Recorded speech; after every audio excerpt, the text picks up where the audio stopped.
Peu importe où vous commencez, peu importe votre connaissance en investissement, vous pouvez gagner de l'argent si vous respectez scrupuleusement les 4 règles que je m'apprête à vous dévoiler aujourd'hui. Règle numéro 1. Fixez-vous des objectifs financiers. Règle numéro 2. Fixez-vous des limites, une porte de sortie. Règle numéro 3. Trempez votre orteil avant d'y plonger entièrement. Règle numéro 4. Utilisez la méthode des vases communicants.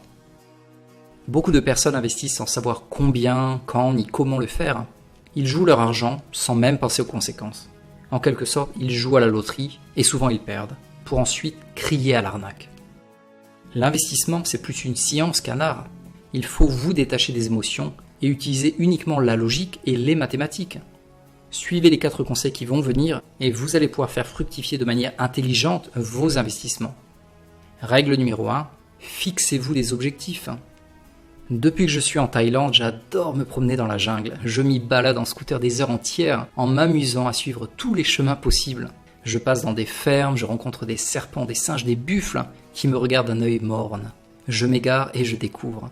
C'est super fun de s'égarer pour mieux découvrir les endroits. Ça, c'était pour la partie loisir.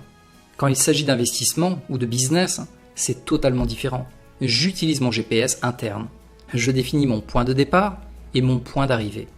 Et quoi qu'il arrive, je ne sors pas de la route. J'avance jusqu'à atteindre mon objectif et je l'atteins. Êtes-vous plutôt du style à vous aventurer quelque part sans vraiment savoir où vous allez? Ou au contraire, vous fixez-vous des objectifs clairs, précis et chiffrés? Si c'est le cas, bravo, vous arriverez sans encombre et enrichi à destination. Et si ce n'est pas le cas, écoutez attentivement ce qui va suivre. La première question à vous poser, c'est la suivante. Combien d'argent voulez-vous gagner chaque mois, d'ici 6 mois ou 1 an? Quel est votre but final? Vous savez, l'argent, c'est jamais la finalité. L'argent est un moyen de réaliser votre pourquoi. Donc, réfléchissez bien. Quel est votre pourquoi? Et finalement, la question évidente, combien seriez-vous prêt à investir chaque mois? Prenez le temps de bien répondre à ces questions. Ça sera votre GPS. Le GPS qui vous fera arriver sans encombre et enrichi à votre destination. Règle numéro 2. Fixez-vous des limites. Une porte de sortie. C'est là où le bas blesse. Vous ne savez pas à quel moment retirer vos billes. Jusqu'à où pouvez-vous investir? Quand et combien devez-vous sortir de la machine pour sécuriser votre investissement tout en continuant à faire monter les gains? Êtes-vous du genre gourmand? Si c'est le cas, prêtez attention à ce que j'ai à vous dire, ça vous évitera bien des déconvenues. Il faut savoir vous arrêter. Ne devenez pas un drogué inconditionnel de l'investissement. Je veux dire par là que quand il est temps de sortir une partie de votre argent, faites-le. Ne réinvestissez pas encore et toujours. Tout ce qui est beau a toujours une fin. Et vous voulez finir en toute beauté. En trading, on parle souvent de porte de sortie. Ça consiste à vous dire par exemple qu'une fois atteint les 35% de votre mise, vous retirez ces gains. Vous laissez votre somme initiale, mais vous vous assurez de retirer ces 35% chaque fois qu'ils pointent leur nez. À partir de votre 3e retrait, vous êtes dans le positif, et oui, 35 multiplié par 3 est égal à 105%. L'investissement intelligent se résume à 2 étapes évidentes. Étape numéro 1. Récupérez 100% de votre investissement le plus tôt possible. Étape numéro 2. Continuez à faire monter la machine tout en retirant une petite partie des gains générés. Un exemple simple, je retire 30% de mes gains dès que j'atteins plus 30%. Ou encore, je retire 25% de mes gains dès que j'atteins plus 40%. Bien entendu, il faut le voir au cas par cas. Chaque opportunité a un rendement différent et une prise de risque à mesurer. Si vous vous sentez perdu et si vous avez besoin d'être guidé, je vous invite à vous inscrire sur le formulaire juste en dessous de cette vidéo. Par contre, attendez la fin de cette vidéo. Ok, on passe à la règle numéro 3, trempez votre orteil avant d'y plonger. Certes, l'entreprise vous promet des retours sur investissement hallucinants de 50% par mois. Certes, c'est une période de lancement, il faut vous dépêcher, ça va cartonner. Beaucoup d'argent à se faire, vite, vite, vite. Prenez votre place avant les autres. Avant même d'y mettre d'argent, vous y croyez dur comme fer, c'est l'opportunité du siècle. Dans 1 an, vous allez quitter votre travail, à vous la belle vie, les hôtels de luxe. Bon, allez, calmons-nous un instant.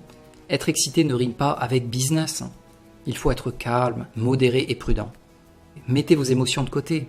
Si vous plongez la tête la première, vous risquez l'hydrocution fatale. Trempez uniquement le bout de l'orteil, investissez 50 ou 100 euros pour juste goûter la température. Vous pouvez ainsi vous familiariser avec le système de l'entreprise et une fois que vous comprenez mieux le concept, revoyez vos prévisions, Définissez des objectifs réalistes et atteignables, votre porte de sortie, et seulement après, vous pouvez investir 300, 500, 1000, 4000 euros ou plus si vous en avez les moyens. Mais pas avant.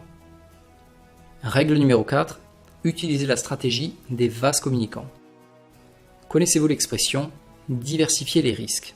C'est une expression maîtresse quand on parle d'investissement, et ma grand-mère le disait déjà, mais avec des mots différents, ne mets pas tous les œufs dans le même panier. Que voulait dire ma grand-mère à votre avis ? Sur 4 paniers, il y en a toujours un de percé. Vous devez diversifier vos investissements. Si vous ne le faites pas, vous jouez au loto, et là, vous risquez gros. Alors, comment diversifier ? Misez tout simplement sur différentes opportunités. Déterminez celle qui semble la plus stable et la plus solide pour le long terme. Également, déterminez celle qui rapporte plus, mais qui également comporte un risque plus élevé. Créez-vous ainsi un portefeuille de 3 voire 4 opportunités sur lesquelles vous allez pouvoir transvaser vos fonds de manière stratégique. Prenons un exemple concret. J'ai 3 opportunités qui tournent bien, une super rapide mais assez chaotique. 2 autres opportunités beaucoup plus fiables, mais également beaucoup plus lentes. En termes de rendement, la première tourne à environ 40% de gains nets par mois, et les 2 autres ont un rythme de croisière aux alentours de 10%. Je mise 1000 $ sur la première, et je récupère donc 40%, soit 400 $ de plus-value. Je prends ces 400 $ et je vais les réinvestir sur la deuxième opportunité, et le mois suivant, je reprends à nouveau ces 400 $ et je les réinvestis sur la troisième opportunité, et je fais ça encore et encore. J'utilise la méthode des vases communicants. J'augmente ainsi mes gains chaque mois, tout en minimisant les risques. Et en moins de 5 mois, vous pouvez ainsi récupérer vos billes, et tout ce qui vient après, c'est du pur bénéfice. Bon, je vais vous laisser réfléchir à ces 4 règles, et si vous ne savez pas sur quel pied danser, sur quelle opportunité investir, combien investir, quand retirer vos gains, quelle méthode suivre, vous pouvez vous enregistrer ci-dessous et découvrir notre club INAF. On y a d'ailleurs réuni diverses têtes pensantes, dont plusieurs conseillers financiers qui seront enchantés de partager leur expérience et leurs conseils avec vous. En attendant, je vous dis à demain pour vous dévoiler la méthode super simple mais puissante que j'utilise et qui vous fera parrainer d'autres personnes très rapidement pour investir encore plus. Et qui dit parrainage, dit plus de gains et également plus de résultats à afficher. Allez, à demain.